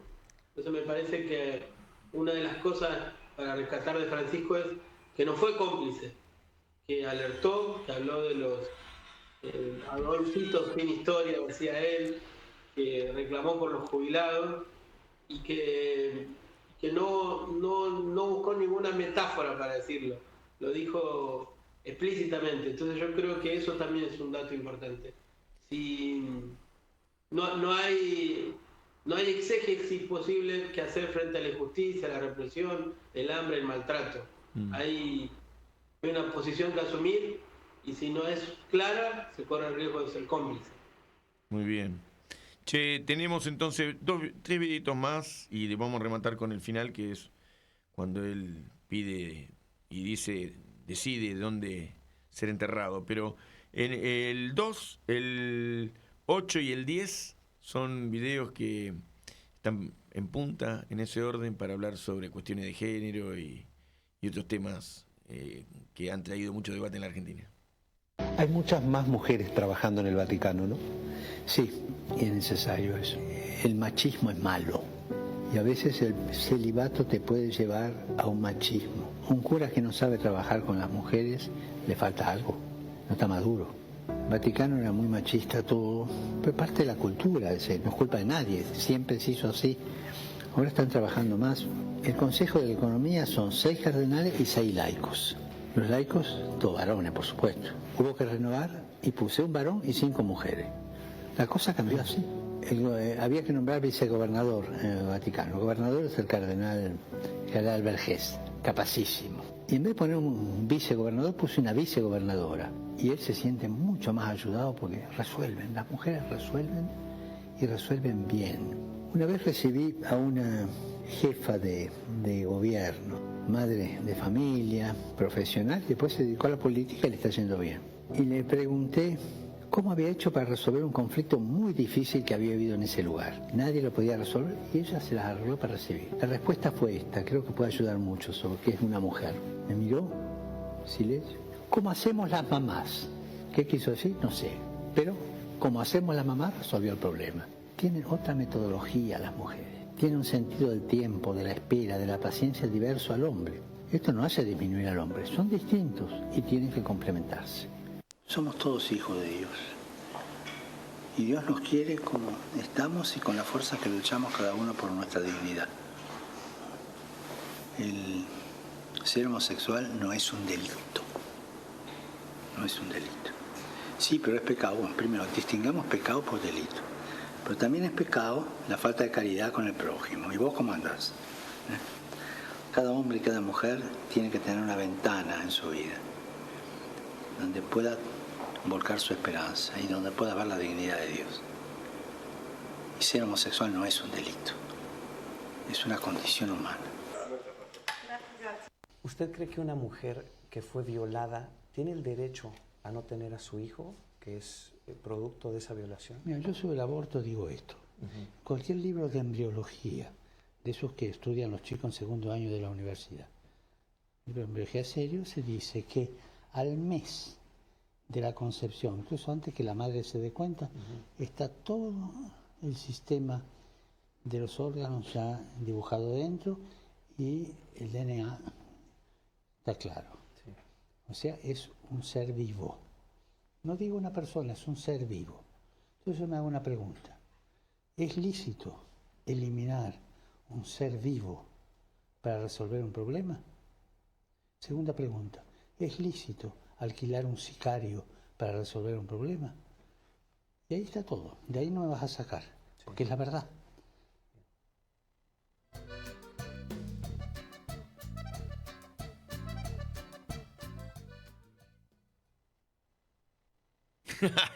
Y acá está abierta la polémica, porque el Papa dijo que hay que hacer lío, así que hay que discutir todo, ¿viste? Lo que quieran discutir, lo que se tenga que discutir. Es un pecado ser gay, por ejemplo, es un tema, ¿no?, que quedó ahí. Pero bueno, el Papa sostiene que no es un delito, pero es un pecado. Bueno, ahí, ¿qué le vamos a pedir al pobre Papa que tuvo que hacerse cargo de la revolución universal de la Iglesia, ¿no? Bastante que empujó el carro, todo lo que pudo. ¿Cómo lo viste eso? Y lo que es interesante también es lo de la legalidad, porque la esclavitud era legal en su momento. O sea, lo que es legalidad y lo que te parece que está correcto o no. O sea, es un tema a debatir también eso. Sí, muy bien. Él lo dice, no en esta entrevista, sino en otras. Él cuenta cuando se junta con los chicos de Colombia, la piba de Santiago del Estero, en ese el documental de Netflix. Él dice que, bueno, la esclavitud era legal en una época donde la humanidad consideraba que fuera legal. Porque, bueno, después aparecieron las instituciones punitivas, allá por 1770 y pico, empiezan a aparecer la idea de las cárceles y los lugares de encierro, pero cuando vos conquistabas un territorio, al enemigo lo convertías en esclavo, le tenías que dar de comer, y entonces tenía que remar o tenía que producir algo, pero así funcionaba la humanidad a lo largo de los años hasta que aparecieron lo que después Foucault y otros fueron cuestionando, que es el orden social instituido, construido a partir de instituciones, pero bueno, me pareció que acá se arman unos debates bárbaros. Lo pusimos para el cierre para no arrancar con los quilombos. No, a mí me parece que ahí aparece como la dimensión de cura, ¿no? A ver, sí. Perteneciente a una estructura eclesial, con dogmas, con posiciones de fe. Hasta a mí, si me preguntás, ¿estás a favor del aborto? ¿Irías a una marcha a favor del aborto? Desde mi identidad profunda no lo pudiera responder tan fácil. Cuando uno le pone rostro, le pone situación de dolor, puede entender otras cosas, pero yo me acuerdo, de hecho en algún momento veía como vamos a hacer un asadito abortero, un picadito abortero, a mí me dolía, me pesaba, porque es nuestra identidad, es una identidad que puede sí tener una perspectiva que puede mirarse como anacrónica, como dogmática, pero también es de ese lugar al cual aportamos al bien común, del cual aportamos, ¿no? Entonces quiero decir, distintos pero iguales, ¿no? Somos distintos. La identidad católica también conlleva ciertos valores, ciertas miradas, cierta lógica moral. No es solamente una perspectiva ética, sino moral, porque tiene ciertas enseñanzas, ciertos mandatos que hay que seguir, ¿no? Pero lo que quiero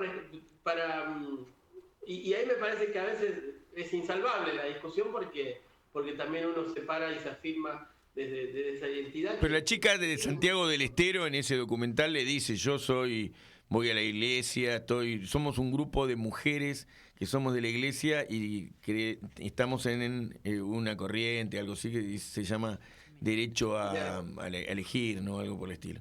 O sea, que es un debate que está dentro de la iglesia, no es que está cerrado, es un debate por lo menos que en la base está. Y le regala un pañuelo. Le regala un pañuelo, claro.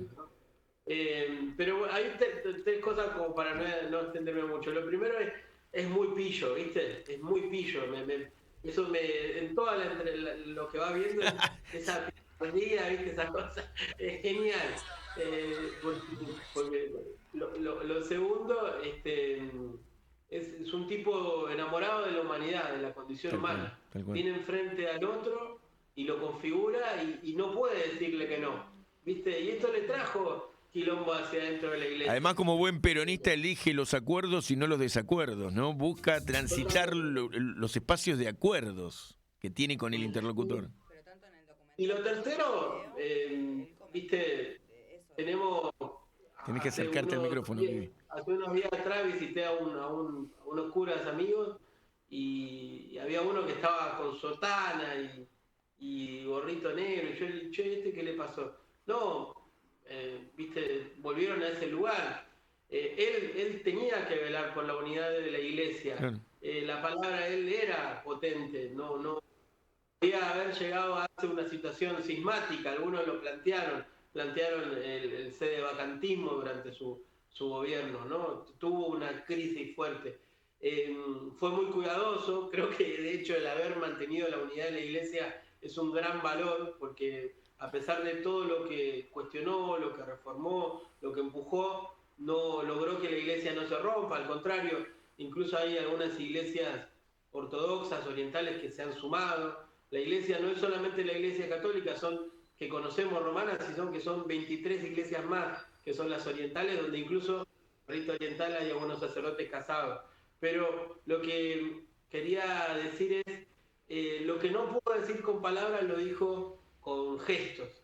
Y ahí en esos gestos hay definiciones muy valiosas, ¿no? En el abrazo a la comunidad LGTBIQ+, en eso que él va describiendo, ¿no? Como, bueno, fíjense que yo estoy metiendo mujeres acá, estoy abriendo espacio, ¿no? Casi como diciendo, hago esto porque no me dejan más. Y también teniendo un tipo grande, ¿no? Que venía de una estructura conservadora y eso. Y ahí sí yo creo que vale la pena, en algunos casos, que nosotros reinterpretemos algunas cuestiones y bueno, hay peleas que nos toca darlas a nosotros. Además hay un colectivo, y el colectivo tiene de todo. Están los celestes, los verdes adentro de la iglesia, en los barrios, ¿no? Sí, pero podemos decir algo. Obvio. Durante este último tiempo el Vaticano fue una casa peronista. Fue conducido por un peronista. Es un orgullo. La verdad que se nos fue un peronista. Un papa peronista. Que reclamaba por la justicia social. Qué más orgullo. Ya no era el Vaticano, era la unidad básica en Roma. No, tanto no, porque además el bueno. Mi ex suegra, por ejemplo, que era de grupo de colores, profundamente antiperonista, o no peronista por lo menos, pero amaba, gustaba mucho del Papa y de su forma, su estilo. Ha sido muy cuidadoso con la unidad de la iglesia, ¿no? O sea, que no era una unidad básica, al contrario. Él tuvo un estilo y lo llevó porque así piensa también un jesuita, un argentino, un hincha de San Lorenzo, ¿no? Uno lo dice como una forma de decir, lógicamente en el Vaticano, si llegamos a ser una unidad básica, no queda nadie. Pero, claro. Digo, creo que llevó adelante un modelo de iglesia que jamás en la vida hubiéramos pensado nosotros.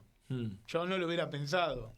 Y reformó la iglesia de cara a la gente, ¿no? Que si no fue por la gente, fue por los que menos tenían. Y eso creo que hay que destacarlo y no olvidarse nunca. Para mí, ¿no? Él muere, Francisco muere un día en la Pascueta, ¿no? El día después de la Pascua. Y en el espíritu, en el aire, estaba el asesinato de Jesús por enfrentarse al Imperio Romano, porque básicamente fue eso lo que lo lleva a ser asesinado, por desafiar la idea de que el emperador era una divinidad incuestionable. De ahí en adelante, en todo lo que hay en medio, en estos 2000 y pico de años, hay expresiones históricas de enfrentamiento de la tradición cristiana a los poderosos. Y yo creo que Francisco también, en su replanteamiento de su posición durante la dictadura, enmendó con su práctica como papa algunos errores que había tenido. Y creo que esa práctica que dice Arnold también es la continuidad de muchos y muchas compañeros de él, curas, laicos, que fueron asesinados por optar por los pobres, que fueron asesinados no por hacer algo innovador, no por tratar de encajar en corrientes específicas, sino por hacer lo que desde hace 2000 años se hace, que es decir, la condición humana es lo más sagrado, lo más divino, y todo lo que vaya en contra de eso está enemistado con Dios.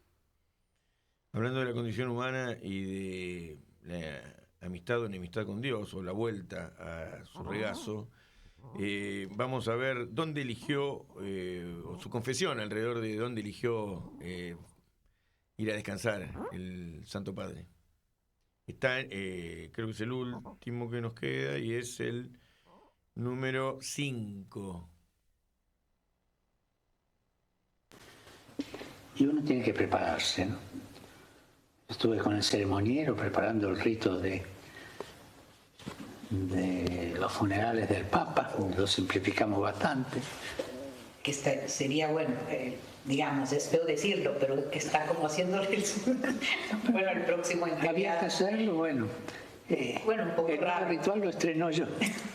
Digo, un poco raro. Entonces lo simplifica, digamos. Sí. A la Francisco. Sencillo. Funeral también a la Francisco. Y como siempre le prometí a la Virgen, y ya está preparado el lugar, quiero ser enterrado en Santa María Mayor. Ah, sí. Sí. Porque es mi gran devoción, es muy gran devoción. Siempre va antes de un viaje. Y antes, ya cuando venía, ¿no? Siempre iba los domingos a la mañana, que estaba en Roma, me iba un rato allí. No sé, hay un vínculo, una ligación muy grande.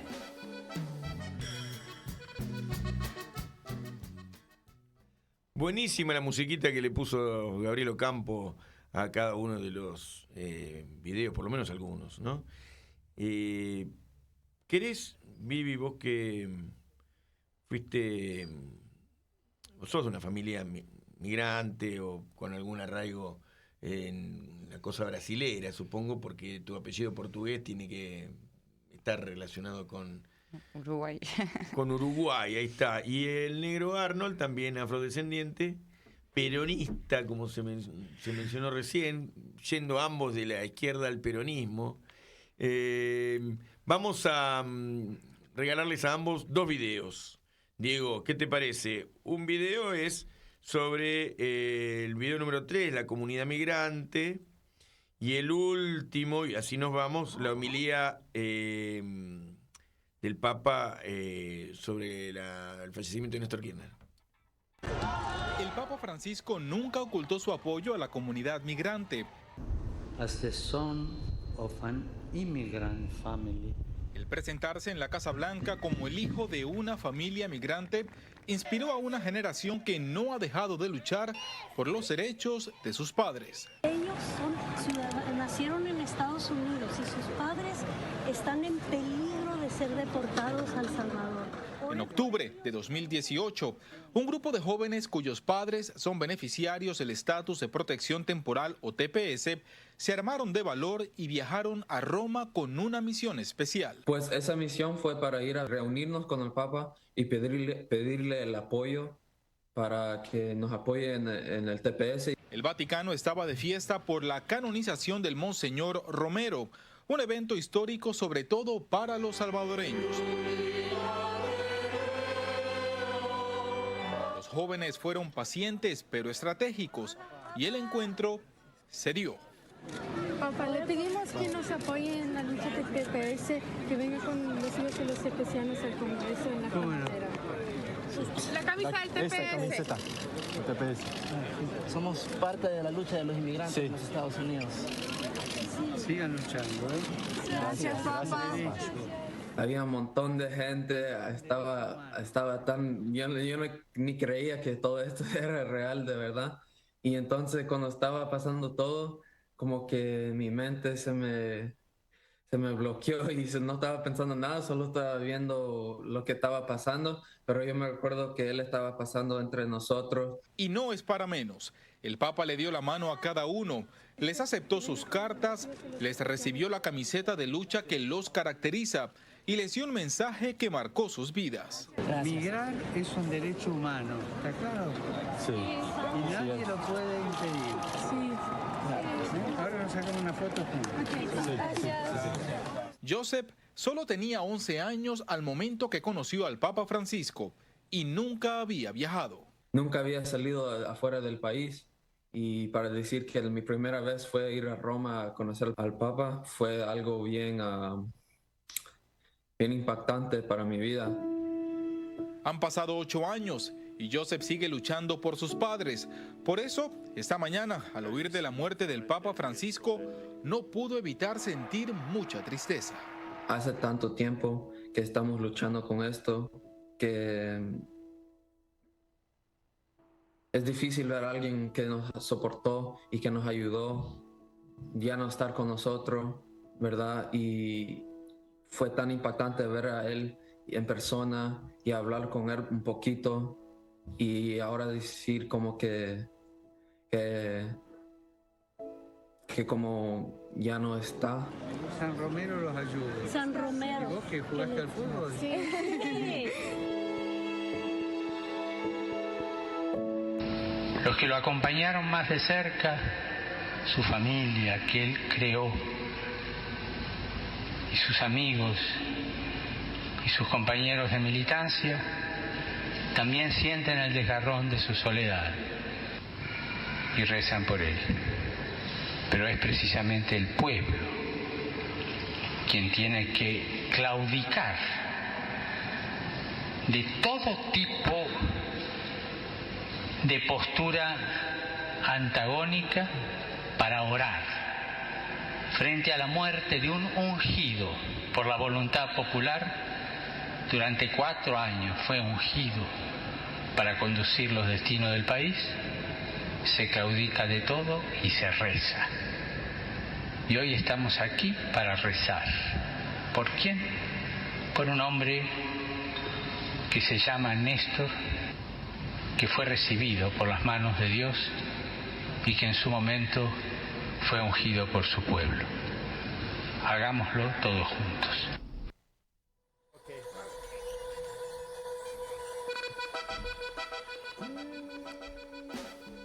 Qué forma de blanquear, ¿no? De poner un manto, un paraguas a las luchas populares, al marginado, al desposeído. Por ejemplo, ese chico que peleaba por sus padres migrantes en Estados Unidos y de ser un bolita, digamos, un paraguas, un yoruba, pasó a ser el pibe que iba a Roma a pelear por los derechos de los migrantes y que además se sacó una foto con el Papa, ¿no? Eso es cambiar la relación de fuerza, eso es hacer uso del poder para el bien del pueblo. Y bueno, hubiéramos escuchado 1 y 1000 veces decir que gobierno del pueblo es aquel que hace lo que el pueblo quiere y persigue un solo interés, el del pueblo, y en este caso el gobierno del pueblo universal, ¿no es cierto?, del gobierno de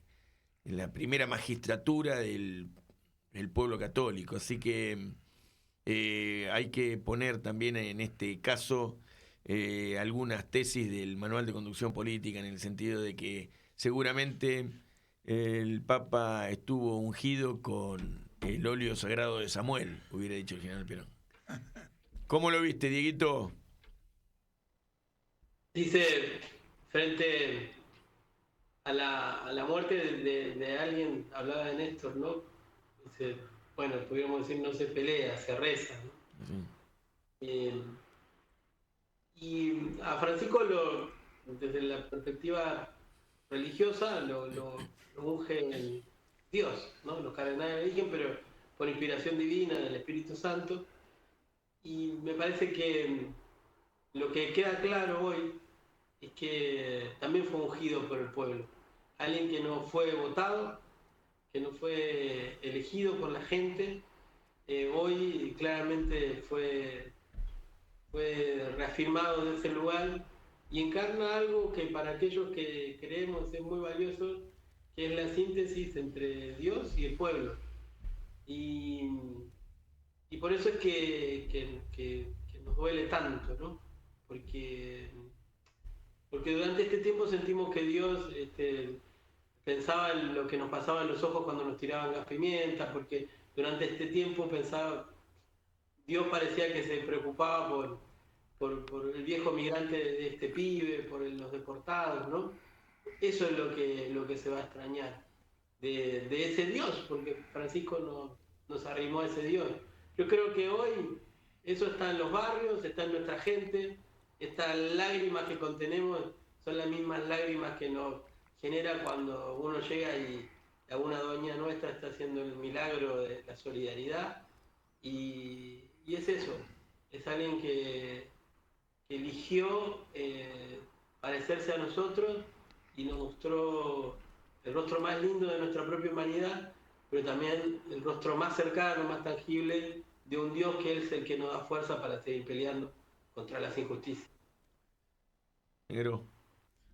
Nada, la verdad que estoy emocionado con este programa, con todo lo que se habló. Hasta la victoria siempre, Francisco, para nosotros Bergoglio. y viva Perón. Muy bien. Vivi, remata esto. Sí, no, yo lo mismo, la verdad que un dolor muy grande, una tristeza enorme, porque se fue, pero nada, me quedo con las cosas que decía, que eran muy importantes, y con la delicadeza que tenía para hablar y la humildad, ¿no? Y que era muy importante. Aparte que lo tenía no solo como el cura peronista, sino el cura villero, ¿viste? Claro.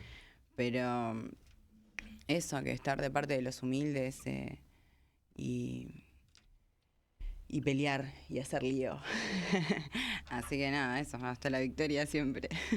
Che, Diego, entiendo que estás suscripto y todos ustedes al programa, pero no puedo irme del programa sin decir que hacemos esto para llegar a mucha gente. Y para llegarle a mucha gente con un mensaje, con una propuesta, suscribirse al programa, tocar la campanita, que es en realidad para que te llegue el programa el próximo que hagamos, y poner me gusta nos ayuda, nos hace ir a más gente, porque YouTube te reenvía a otros y otras. Así que, como seguramente además, si no estabas suscrito, te va a servir suscribirte, porque les invito a los 3 que están acá para cerrar el próximo programa con hacer el próximo programa con en las 2 horas, 1 hora de Laudato Si y 1 hora de Fratelli Tutti. Nos jugamos la vida en una semana, estudiar ambas encíclicas. Digo esto porque Diego ha hecho, alguna vez fuimos con el obispo de Merlo, fallecido recientemente, fuimos a hacer en pandemia un primer curso para nuestra militancia de Fratelli Tutti, no sé si te acordás, Diego. Y Diego fue a partir de eso citado por varias iglesias para hacerlo, y para nosotros fue muy importante haber recorrido Fratelli Tutti, porque es un tratado de todo lo bueno que se puede absorber y soñar y pensar del pensamiento más abstracto y más complejo que puede dar la Iglesia Católica, pero al alcance de todos y todas, muy contrario de la doctrina liberal, individualista, capitalista que vivimos actualmente. Entonces es un buen desafío. ¿Cómo lo ven? Si se copan, lo hacemos. ¿Cómo no? Para mí es un honor. Diego, ¿cómo lo ves?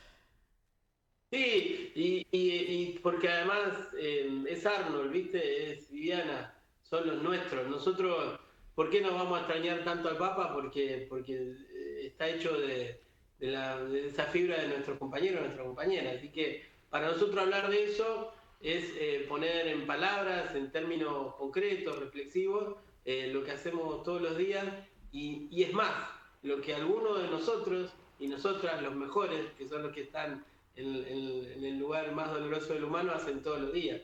Así que esa síntesis es importante, porque nos va a hacer extrañarlo menos y querernos más entre nosotros, que no es poco.